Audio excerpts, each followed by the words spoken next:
আমার জন্য ওর বার্থডেটা এরকম হয়ে যাবে বুঝতে পারি নাই। তো রোদে কোর্ট সাইডে গিয়ে লাভ নাই, তো এই জন্য প্ল্যান চেঞ্জ করে আপনার সাথে হঠাৎ দেখা হচ্ছে, ভালো লাগলো অনেক। গতিবিধি সন্দেহজনক না।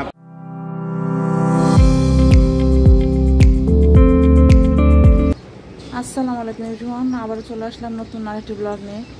আর এখন বাজে 12টা, দুপুর 12টা। তো সকালে উঠছি আমি 7:30টার দিকে।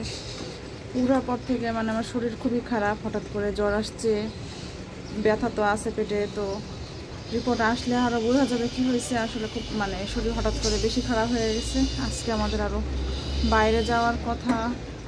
তো আমি আবার ঘুমায় পড়ছিলাম জ্বর টর নিয়ে ওই অবস্থা নিয়ে আমি শুয়ে পড়ছি। তারপরে ওই যে উঠছি একটু আগে, এখন ব্যথা ওইরকম আছেই। তো এখন আপডেট হলে এই অবস্থায় শরীরটা আসলে বেশি ভালো না এর মধ্যে। তো এখন দুপুরে তো আজকে বাইরে যাওয়ার প্ল্যান, রিহানের আজকে বার্থডে বলে কথা। তো আসলে আমার জন্য ওর বার্থডেটা এরকম হয়ে যাবে বুঝতে পারি নাই। রায়ান ঘুম থেকে উঠছে, এখন নাস্তা টাস্তাই করে নাই, সে ছবি আঁকা নিয়ে বসছে। কি আঁকাইতেছ? এই যে বিমান আঁকাইছি। বিমান রং করতেছ, খাবা না? এখন কিছু খাবো না, পরে এখন খেতে একটু ভরা ভরা লাগতেছে।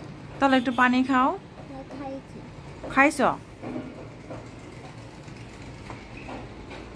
সবাই গোসলে ঢুকে গেছে, নামাজে যাবে। আসলে এখন অনেক বাজে, নামাজে যাওয়ার প্রিপারেশন। রায়ান ঘুম থেকে উঠছে, রং হচ্ছে না রায়ান, এক সাইড থেকে রং করা লাগবে। রেডি হয়ে নিলাম রিহানের বার্থডেতে যাওয়ার জন্য। তো আমাদের ভেন্যুটা একটু বলে দেই। তো আমাদের প্ল্যান ছিল অন্যরকম, আমরা ভাবছিলাম সন্ধ্যার পরে কোর্ট সাইডে যাব। কোর্ট সাইডেও এখন পরিবেশটা খুব সুন্দর, সেদিন গেছিলাম কয়েকটা দিন আগে। তো কোর্ট সাইডে খুব ভালো লাগছে, ভাবছিলাম যে ওখানে যাব, কিন্তু যে তিথিরা আসছে ওদের আজকে যেতে হবে। তো সন্ধ্যার পরে ছাড়া কোর্ট সাইড এত রোদে কোর্ট সাইডে গিয়ে লাভ নাই। তো এই জন্য প্ল্যান চেঞ্জ করে গুলশান টু শেফস টেবিল আমরা যখন যাচ্ছি। আর কাকতালীয়ভাবে আমার বার্থডে, রিহানের বাবার বার্থডে, রিহানের বার্থডে সব আমরা ওই গুলশান টু শেফস টেবিলেই দেখা যাচ্ছে যে যাওয়া হয়ে গেল। আর বুঝলাম না, ওইভাবে করে প্ল্যান ছিল না, বাট ওইভাবে এখন ওইটাই হয়ে গেছে। প্ল্যান না করেও দেখা গেছে যে মিলে গেছে তিনজনের বার্থডে। রায়ান রেডি, দেখেন নতুন ড্রেস পরে। চলো চলো চলো। শেফস টেবিলে এসে জীবনের গল্পের আপু আর ভাইয়ের সাথে দেখা হয়ে গেল, এত যে খুশি লাগতেছে। আপনার সাথে হঠাৎ দেখা হচ্ছে, ভালো লাগলো অনেক। হ্যাঁ, আপনাদেরকে অনেক খুশি লাগছে। আপু অনেক মিশু। সবাই আমার চ্যানেলে সাবস্ক্রাইব করবেন আর লাইক দিতে ভুলবেন না। আমিও করে ফেলছি, আমি ভিডিও দেখতে বাসায় যাই। ভালো লাগলো অনেক। হ্যাঁ, অনেক ভালো লাগছে। আপনি ভালো থাকবেন, দেখা হবে আমার ইনশাআল্লাহ। জীবনের গল্পের আপু আর ভাইয়ের সাথে দেখা হয়ে যে হঠাৎ করে সারপ্রাইজ হয়ে গেছে, ঢুকতেই ওদের সাথে দেখা। তো ওনাদের সাথে দেখা হওয়ার পরে মনে হলো টিভির মানুষ বাস্তবে আমাদের দেখলেও হয়তো আমার ভিউয়ার্সদের তাই মনে হয়। যদি কখনো সামনাসামনি দেখা হয়, হয়তো হবে, হয়তো কোনো একদিন মনে হতে পারে, বাট আমার এরকম একটা ফিল হয়েছে। তো যাই হোক, ভালোই লাগছে আপু ভাইয়ার সাথে কথা বলে। এদিকে সবাই আমাদের জন্য ওয়েট করতেছিল, কেক কাটা হবে, আবার সবারই প্রচণ্ড খিদা লাগছে। তো ডিসিশন না হলো যে আমরা আগে গ্রিন অ্যান্ড সিডস থেকে একটু সালাদ খাবো, তারপরে কেক কাটবো, তারপরে মেন ডিশ যা নেওয়ার তো নেওয়া হবে। তো সবাই গ্রিন অ্যান্ড সিডসে চলে আসছে। দেখেন আম্মা খাবার নিচ্ছে, রিফা দাঁড়িয়ে আছে। তো এখানে খাবার সালাদ, বিভিন্ন রকমের সালাদ আইটেম, ফ্রুটস, আলু, দেখেন আলু ভাজা, তো কোলস্ল, পাস্তা, এরকম বিভিন্ন রকমের সালাদ। আমাদের সবসময়ই ফার্স্ট প্রায়োরিটি এই গ্রিন অ্যান্ড সিডস, সবসময় ভালো লাগে। আমরা গ্রিন অ্যান্ড সিডস থেকেই সবসময় খাবার নেই। যারা আমাদের রেগুলার ভিউয়ার্স তারা তো জানেনি যে গ্রিন অ্যান্ড সিডস আমাদের কত পছন্দ।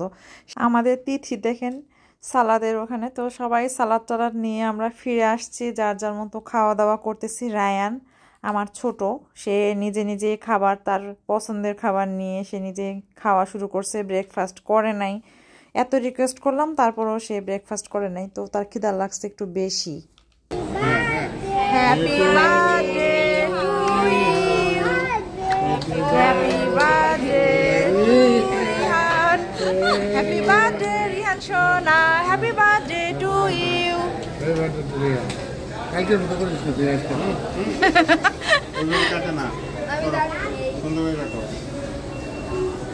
আগে খাও দাদা খাওয়াই দাও দাঁড়াও দাদা ধরো টিস্যু আছে তো সমস্যা নেই খাওয়াই দাও সুন্দর করে খাওয়াই দাও পরে দাদা খাওয়াই দাও পরে এই দিকটা গাও এই দিকটা গেলে খাওয়াইতে পারছে না ভালো করে বলছে কিভাবে রিহানো রায়না খাওয়া দাও আরে খাও ভাইয়া খাওয়াই দেবে হ্যাঁ তুমি খাও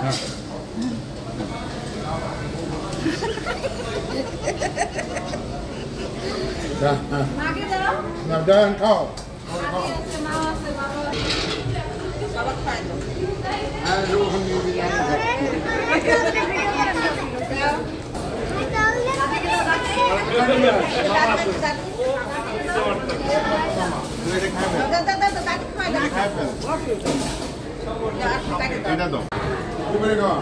এই সাইডে ছবি আমি যাইতে পারতেছি না আটকে পড়ে গেছি ভিতরে গা তোমাদের মিস করে ফেলছি খাওয়ানোটা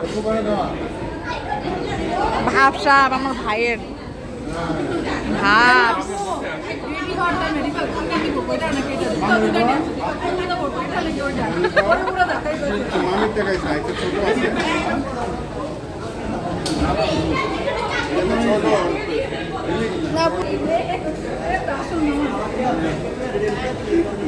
কেক কাটার পর্ব শেষ সবাই যার যার মতো একটু বসে আছে রিল্যাক্স তো আমরা একটু মেন ডিশটা একটু পরে অর্ডার দিব আমি একটু খাচ্ছি কেক আর একটু ভাবতেছি একটু ঘুরে ফিরে দেখি চারপাশটা রায়ান রিহান দাদুকে পটায় পুটায় চলে আসছে প্লে জোনে মানে খেলবে আসলে তো খেলতেই হবে এরকম একটা ঝুলাঝুলি অবস্থা তো ঠিক আছে দাদুও একেবারে নাতি অন্তপ্রাণ নিয়ে চলে আসছে এই যে দেখেন ক্লে স্টেশন তো ক্লে স্টেশনতে এখানে অনেক টাকা আসলে নাই তো আমার কাছে এটা উচিত মনে হয় না যেটা কালার করার জন্য এতগুলো টাকা আর বাচ্চা কাচ্চা কাপড় চোপড়ও নোংরা করে ফেলবে সো তোমরা প্লে জোনেই ভালো আসো থাকুক এখানে আর আসার দরকার নেই তো ওরাও দেখেন ওদের মতো ওরা খেলতেছে আরও বাচ্চা কাচ্চা আছে সমস্যা নেই এখনও পর্যন্ত পুতুলের কথাটা মনে হয় নাই ওখানে একটা পুতুল তোলার খেলা আছে ওইটা এখনও পর্যন্ত মনে পড়ে নাই এটাই এখন ভরসার কথা আমরা ঘুরতে ঘুরতে চলে আসছি তিথিদের নিয়ে তিথিরা যেহেতু ফার্স্ট টাইম আসছে একটু ঘুরে ঘুরে দেখাইতেছি তো এই জায়গাটাতে সব সময় প্রায় সময় মেলা হয়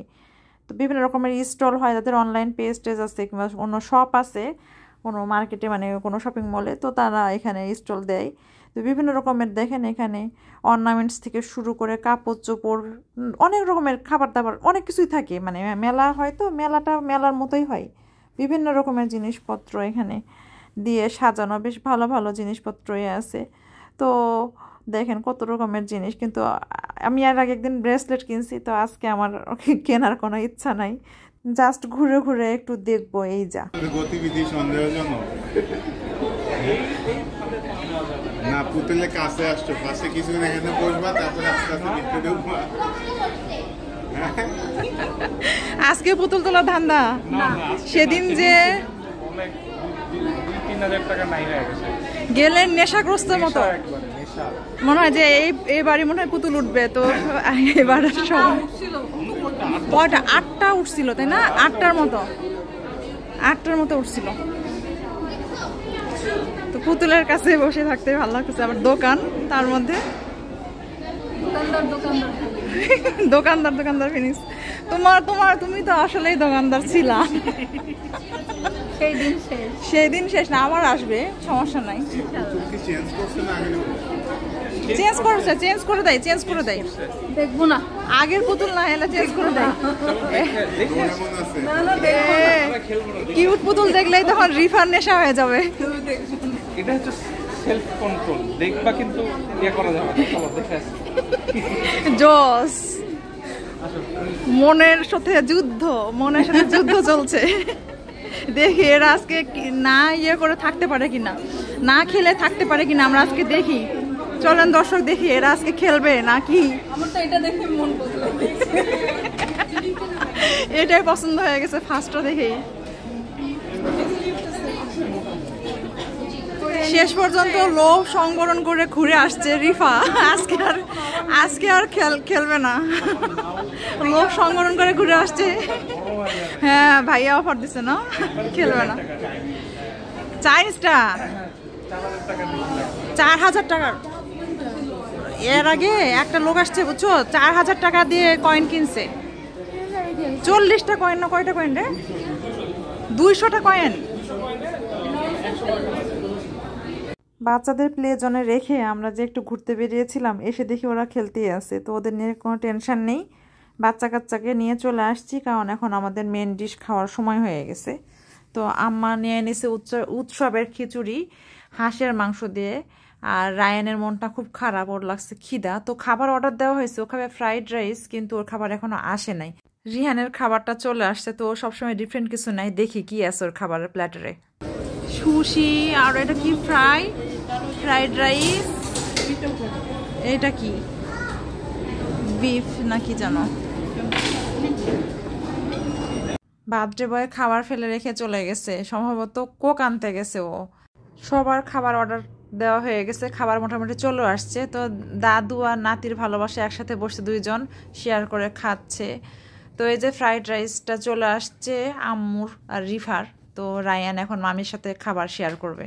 আমি কোনো খাবারই নেই নাই, আমার শরীরটা যে খারাপ, জ্বর এখনও শরীর খারাপ, একটু খারাপ লাগতেছে। তো আমি একটু রেস্ট নিচ্ছি, কিছু খেতে পারতেছি না।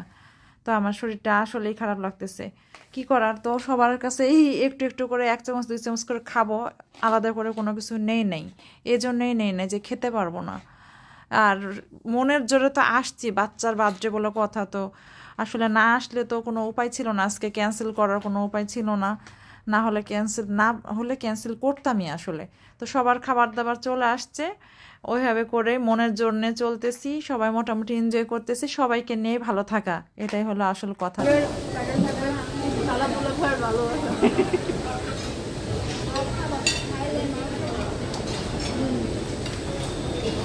রায়ান একটু হালকা পাতলা খেয়ে এখন আবার ইয়োবেরিসের আইসক্রিম নিয়ে আসছে, খাচ্ছে। দেখেন না, টপিং ভরপুর নিছে আজকে, মানে ওর এরকমই আসলে ইয়োবেরিসের আইসক্রিম খেতেই হবে। আর আব্বু দেখেন রিহানকে নিয়ে গেছে ওয়াফেল আনতে। তো আজকে রিহানের সাথে সাথে আব্বুও বাচ্চা হয়ে গেছে। তো রিহান আর আব্বু আজকে পার্টনার, দেখেন দুইজন একসাথে বসছে, একসাথে খাবার শেয়ার করতেছে। তো দুইজন মানে কি বলবো, আজকে দুজনের জোড়া। তো দুজন একই টাইপের খাবারও নিচ্ছে, মানে ফ্রাইড রাইস নিচ্ছে, আব্বু অবশ্য ফ্রাইড রাইস নিচ্ছিল না, কাবাব আইটেম নিচ্ছিল তখন। তারপরে এখন আবার ওয়াফেল খাচ্ছে। তা আব্বুও ওদের সাথে সাথে বাচ্চা হয়ে গেছে। ওয়াফেলটা আসলেই ভালো, মজার। তো রিহান খুব ভালো লাগতেছে, আমাকে একটু খাওয়ালো, আমার একটু ভালোই লাগছে ওয়াফেলটা খাইতে। তা আবার আসছে দিতে, আমি বললাম যে আবার আরেকটু খাওয়াই দে রে, আরেকটু খাই। তো ওর বাবাও খাচ্ছে, ওর বাবা যেহেতু ওয়াফেল আর তো এতটা পছন্দ করে না, তারপরে আমার কথা শুনে, আমার রিভিউ শুনে সে আবার খাচ্ছে, কিন্তু তার খুব একটা পছন্দ হয়নি, আমার ভালোই লাগছে, 2-1 কামড় খেলাম। আর এর মধ্যে রায়ানের অবস্থা দেখেন, এর মধ্যে কখন যেন জিদ করে বাবার কাছ থেকে হট হুইলসের ওই গাড়ি কিনে নিয়ে আসছে। ওখানে মানে কোথাও গেলেও আর কোনো একটা কিছু কিনতেই হবে, তো হট হুইলসের গাড়ি কিনে নিয়ে এসে খেলা শুরু মামা মামির সাথে। আর এই হট হুইলসের গাড়ি নিয়ে অনেক কথা বলার আছে। রাহুল অস্ট্রেলিয়া থেকে কিন্তু হট হুইলসের অনেক সুন্দর সুন্দর গাড়ি এনেছিল, পাথ ওয়ে, যেটা গাড়ি চলার পাথ ওয়ে, ওইটাও এনেছিল, কিন্তু ওগুলো ওরা খেলেই না, আবার ওই মিরপুরের বাসায় ওগুলো রেখে আসছে। তো এখন আবার হট হুইলসের গাড়ি কিনে দেখা যাবে যে এখানে খেলতেছে, একটু বাসায় নিয়ে যেয়ে আর খেলবে না। দেখেন এরা খাবার নিয়ে আসছে, শালা দুলা ভাই, সবার খাবার দেখে শুনে তারা ডিসিশন নিতে পারতেছিল না, শেষে নিয়ে খাবার টাবার নিয়ে আসছে। এই ফাঁকে আবার হয়েছে কি বলি, রায়ান দাদু দাদির সাথে গেছে পুতুলের ওখানে। তো পরে রিহান রায়ান দুজন মিলে এই পুতুলগুলো তুলে নিয়ে আসছে। তো আজকে বেশি একটা পুতুল পাই নাই, 3-4টা পুতুল পাইছে আজকে। তো রায়ানের মানে একটু খুব কমপ্লেন, রিহান চাচ্ছে, রিহান পুতুলগুলো তুলছে, বার্থডে বয় রায়ান দিবে না, তো দুটা মিলে একটু গ্যাঞ্জাম হচ্ছে। রিহানের আবার এর মধ্যে লেগে গেছে ঠান্ডা, বেচারা বার্থডে বয়, আর এর মধ্যে তার ঠান্ডা লেগে গেছে। তো যাই হোক সারাটা দিন বেশ ভালোই কাটলো। আর আমরা এখন চলে যাব, রায়ান যেতে চাচ্ছে না, বলে আর একটু থাকি। তো আর কত থাকবো, অনেকক্ষণ থাকলাম, এখন আমাদের ফিরে যাওয়ার পালা। আমার শরীরটাও ভালো না, বিশেষ করে আমার জন্যই আসলে আমরা একটু তাড়াহুড়া করে চলে যাচ্ছি। আমার আসলে সারাটা দিন আমি যেভাবে করে থাকলাম, তো যাই হোক শরীর খারাপ নিয়ে থাকলাম, আসলে কিছু করার নাই, মাঝে মাঝে সিচুয়েশনগুলো এরকম হয়। তো সবাই চলে যাচ্ছে, মন টন একটু খারাপই। তো সবাই আল্লাহ হাফেজ দিল আজকের মতো। তো আজকের মতো এ পর্যন্তই। আল্লাহ হাফেজ। আশা করছি বোনাস পর্বটা আপনাদের ভালো লাগবে। আপনাদের কাছে থেকে তো বিদায় নিয়ে আমরা চলে আসলাম, কিন্তু তাও শেষ হয়ে হইল না শেষ। চলে আসছি প্রাভা হেলথে, মানে আমার শরীর হঠাৎ করে আরও বেশি খারাপ করছে। তো রিনার বাবা যেখানে আমাকে টেস্ট দেওয়ার জন্য নিয়ে আসছে, ব্লাড টেস্ট দিব, যার জন্য আসছি। উপরে যে একটা পাইপের মতো ওখান দিয়ে ব্লাড স্যাম্পল যায়। এখানে একটা ভালো একটা দেখলাম যে এইভাবে করে ব্লাড স্যাম্পল যায়, যাতে ব্যাকটেরিয়ার কোনো কিছু দিয়ে ব্লাডগুলো নষ্ট না হয়, এই জন্য। দেখেন রিহানের বার্থডে আর আমি পেয়ে গেছি গিফট। তো এটা একটা 3 পিস। আম্মা অনেকদিন ধরে ঘ্যান ঘ্যান করতেছে যে তোমাকে একটা ড্রেস কিনে দেয়। আমি আমাকে ড্রেস কিনে দেওয়ার কি দরকার, জন্মদিনেও দিছে, আবার বলে যে আমি তো ওইভাবে করে উপস্থিত থেকে দিতে পারি নাই। পরে বললাম যে ঠিক আছে, এতই যখন দিতে চাচ্ছ তাহলে দাও। পরে যে ড্রেসটা অর্ডার করছে, অর্ডার করে এখন এটা ওখানে নিয়ে শেফ টেবিলে নিয়ে গেছিলো। তো দেখেন ড্রেসটা, এটা হলো ফ্রন্ট পার্ট, এরকম গলায় কাজ। তো এটা লেস দিয়ে বানালে আসলে অনেক ভালো লাগবে মনে হয়। তো নিচের সাইডটা দেখেন, নিচে যে এরকম কাজ করা। পিসের সাইডে দেখি একটু, পিসের সাইডেও সেম সামনের মতোই নিচে এরকম কাজ করা আছে। উপরে যে এরকম শেডেড একটা ড্রেস, 2 কালারের, পার্পল আর ম্যাজেন্টা, দুইটার মিক্স। আর এটা হাতা, এটা হাতা। তো ম্যাজেন্টা কালারের প্যান্ট, আর ওড়নাটা বেশি ভালো লাগছে আমার কাছে। তো ওড়নাটা একটু দেখাই দিই। তো বিভিন্ন কালারের মিশেলে এরকম একটা কালারফুল ওড়না, দেখছেন এরকম একটা কালারফুল ওড়না। তো ভালোই লাগছে আমার কাছে 3 পিসটা। তো এটা একটা গিফট পাইছি। আর আরেকটা জিনিস, তো আমার শরীর খারাপ লাগতেছে, কিছু খেতে মন চাচ্ছে না, আমি আসলে ভাবে করে খাইও নাই। পরে তো টেস্ট দিয়ে আবার টেস্ট দিয়ে আসলাম। তো আম্মা জানে যে আমি এগুলো খুব এই ফলটা পছন্দ করি। তো আম্মা এটা আমার জন্য নিয়ে আসছে বাসা থেকে, বলছে যে তুমি খাইও। তো পাকা পাকা, এটা কি ফল আপনারা কি নামে চেনেন আমি ঠিক জানি না, বাট এটা আমাদের মানে উত্তরবঙ্গে আমাদের এলাকায় বলে নেওয়া ফল। যদিও এটা আতারই একটা, ঠিক আতা না, আতার মতোই, আতার শরীরটা থাকে প্লেন, আর এটা কিন্তু একটু অন্যরকম। তো এক এক এলাকায় এক এক নামে এটা চেনেন। তো আপনারা কি নামে চেনেন অবশ্যই কমেন্ট করে জানাবেন, এই ফলটা কি নামে চেনেন। তো পাকা পাকা এই মিষ্টি ফলটা আমাদের নেওয়া ফল, আপনাদেরও হয়তো অন্য নামে আপনারা চিনতে পারেন। তো এটা আমরা এখন খাবো। তো আমার ওই যে আসলে রুচি নাই, আরও ডেঙ্গু টেস্ট দিচ্ছে, আসলে ডাক্তার সাসপেক্ট করতেছে যে আমার ডেঙ্গু হতে পারে, শিওর না। ছোটো বাচ্চা ছোটোটা ঘুমায় গেছে, বড়টাও শরীরটা একটু খারাপ হয়ে গেছে। আসলে দীর্ঘক্ষণ বাইরে থাকলে যা হয় আসলে, তো কিছুই করার নাই। তো আমি ওদিকে একটু গোছগাছ করে আসলাম, আর আপনাদের সাথে শেয়ার করা, মানে সব কিছু তো শেয়ার করি মোটামুটি। তো ভাবলাম যে এত গিফট পেলাম, তাহলে জানাবো না তা কি হয়। তো এই গিফটগুলো দেখাই দিলাম আপনাদের। রিহানের বার্থডেতে ও বলতেছে যে আমি ওকে জিজ্ঞেস করা হয়েছে তুমি কি কিনবা। পরে সবাই তো ওকে কেনার জন্য, ও কিছু কিনতে ডিসাইড করতে পারতেছে না কি কিনবে। তো পরে বলতেছে যে ঠিক আছে তাহলে আমি পুতুল খেলবো। তো ওর দাদু ওকে নিয়ে গিয়ে এই দেখেন বলতেছে যে ওখানে কয়েন দিয়ে যে পুতুল তোলার যে খেলাটা, ওখানে সে কয়েন দিয়ে কয়টা কয়েন নিয়েছিল তোমরা? আমরা প্রায় 20টা কয়েন। কয় টাকার, কত টাকার? 20টা না, 40টা, 1000 টাকার। 1000 টাকা 40টা কয়েন। তোমরা 20 বার চান্স পাইছো? হ্যাঁ, 20 বার চান্স পেয়ে কয়েকটা তুলতে পারছো? 4টা। 20 বার চান্স পেয়ে সে 4টা পুতুল তুলছে আজকে 1000 টাকার। তো আসলে এটা ওদের আসলে বিজনেস স্ট্র্যাটেজি, মানে এইভাবে করে মানুষকে, ওই যে বলতেছিলাম আমি বারবার, পুতুল খেলাটা একটা নেশা। মনে হয় যে এর পরের বাড়ি হয়তো পুতুল উঠবে। তো এইভাবে করে বাচ্চারা আসলে পাগল হয়ে যায় তোলার জন্য পুতুল। তো আমার ছোটোটাও আরও বেশি লাফালাফি পুতুল তোলার জন্য। তো রিহান তুলে আর ও লাফায়, ও নেবে পুতুলগুলা, তাই না, নেওয়ার জন্য পারাপারি করে। তো এই হলো পুতুলের কাহিনী। তো বাসায় আসার পরে আমি যেগুলো দেখাই দিলাম যে আজকে আমি কি কি পুতুল নিয়ে আসলাম, বাচ্চারা কি কি পুতুল তুলে নিয়ে আসলো। রিহানের বার্থডে ব্লগ এই পর্যন্তই। আল্লাহ হাফিজ।